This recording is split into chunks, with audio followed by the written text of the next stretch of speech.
We have our tea, little matcha latte.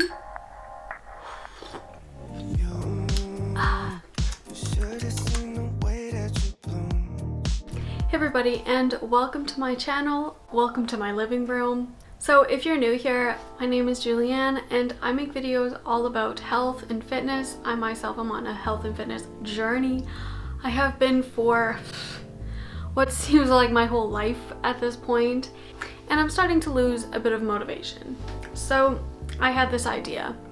So today we're going to talk about 10 healthy habits, some of them that I'm working on and some of them that I want to work on and include in my life so that, yeah, I can reach my health and fitness goals, and hopefully then we can do this together, you know? We can form a teamwork. So I am not a healthcare professional, I am not a nutritionist, I am just a girl working on herself. You know, I found these things honestly off the internet, so you can probably find the same ones or other ones, but these are just ones that I think would actually make a difference in my life. And I hope that if you are on a health and fitness journey, then you can also maybe implement some of these, or if you have, then please let me know down below in the comments how it's going for you. I love new people.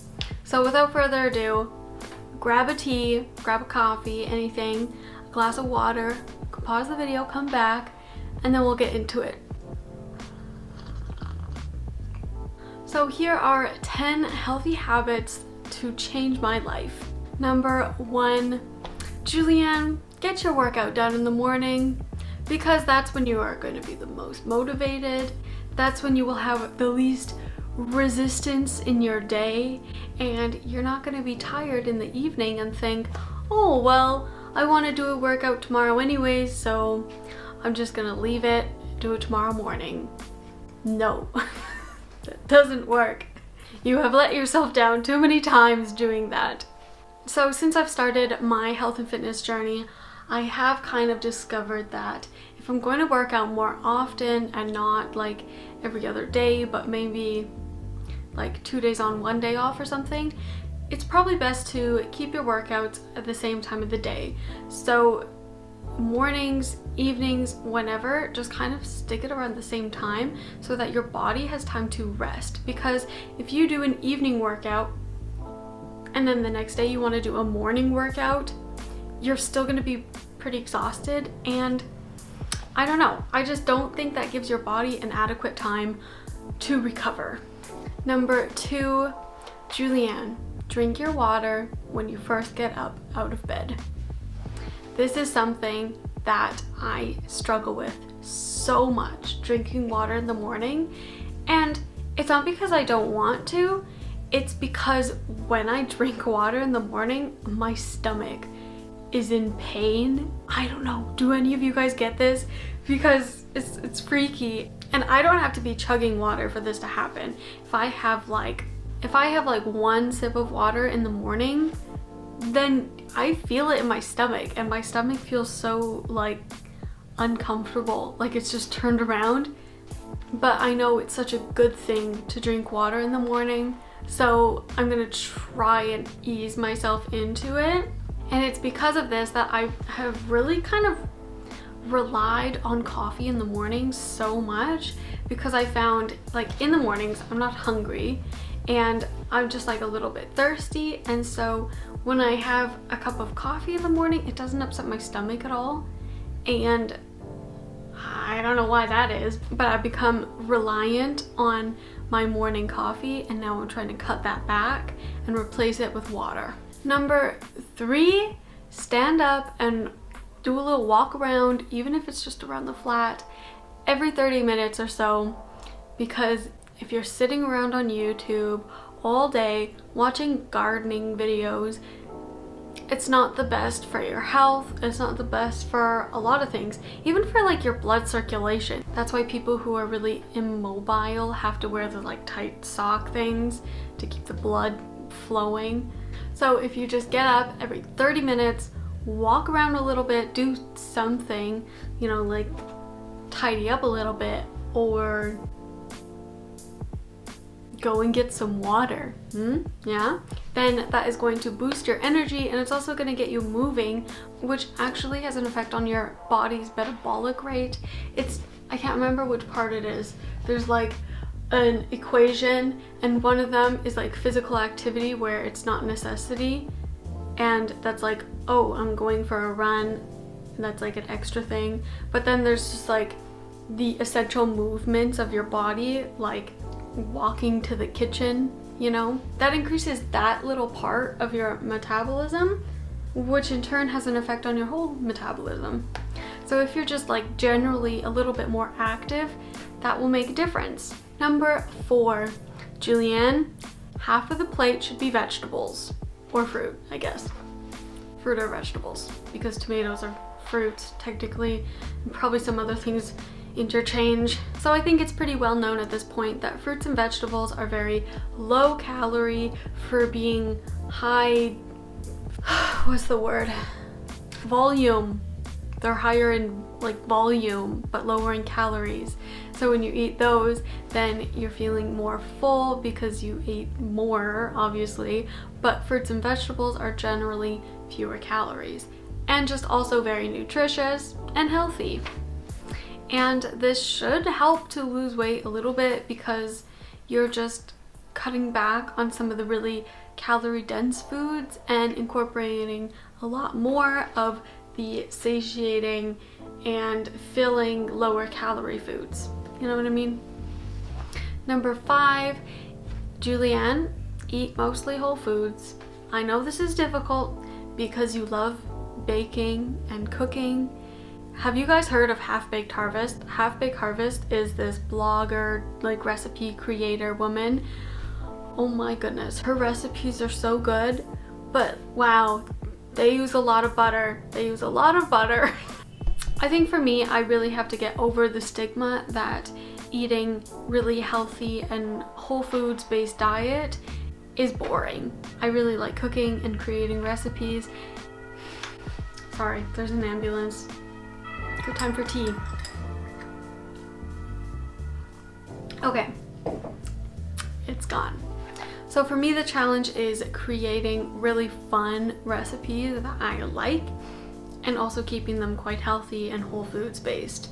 Because your girl can only go so far with vegetables and protein, just like steamed broccoli and chicken may be good like a few times a month, and that's it.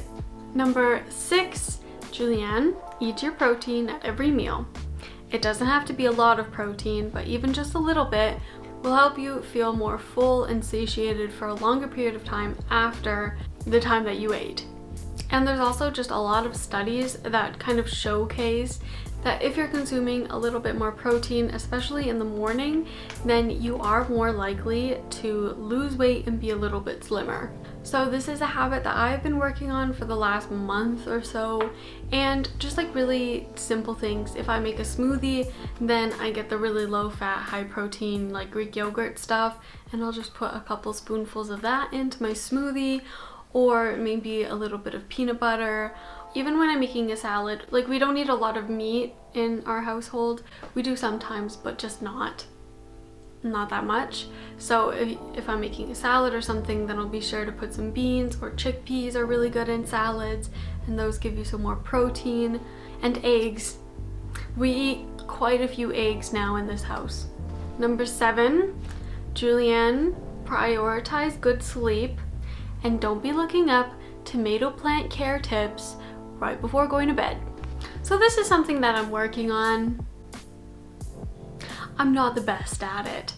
Lately, in the last year or so, I have been the person who charges the phone like right beside my bed, and like most nights the phone isn't even like on my bedside table, it's just like on the bed, like beside me when I'm sleeping.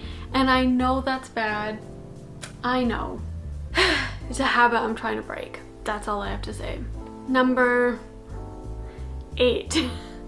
Julianne, learn the difference between when you're hungry and when you're thirsty.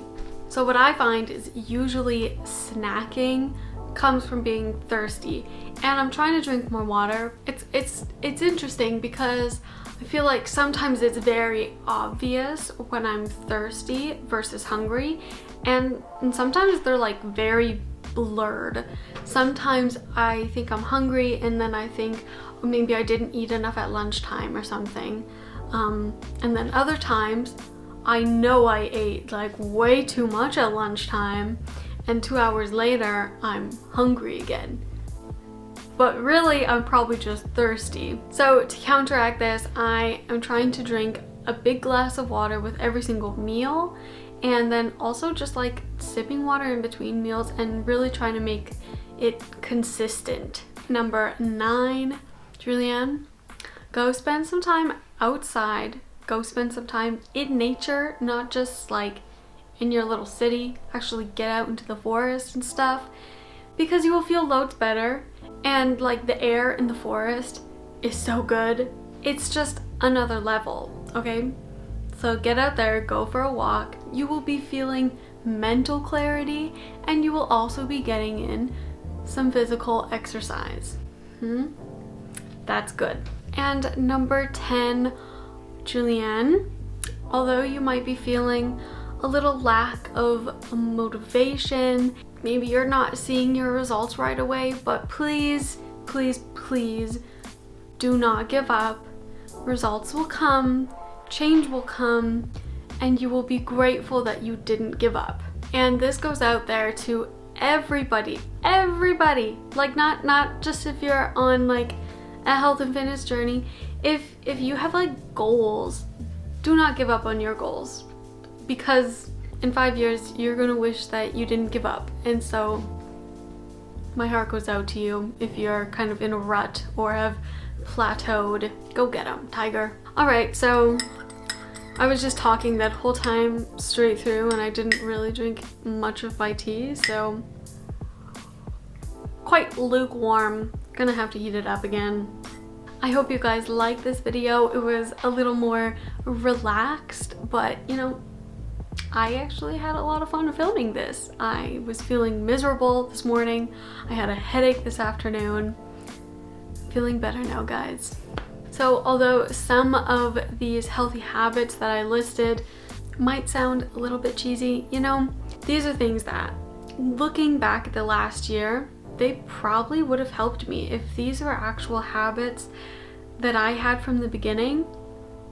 You know, I don't know how my journey would be like now. I don't know what it would look like now and how me and my physique would look like now. So no, don't take it from me that I lost 50 pounds in a month doing these things, because that wouldn't happen anyways. So if you like this video, then be sure to give it a big thumbs up, and please subscribe to my channel. It really helps me. My goal is to get to 500 subscribers. I don't know when, just like sometime. That's just my goal, you know? So be sure to subscribe, and I will see you guys in the next one. Bye!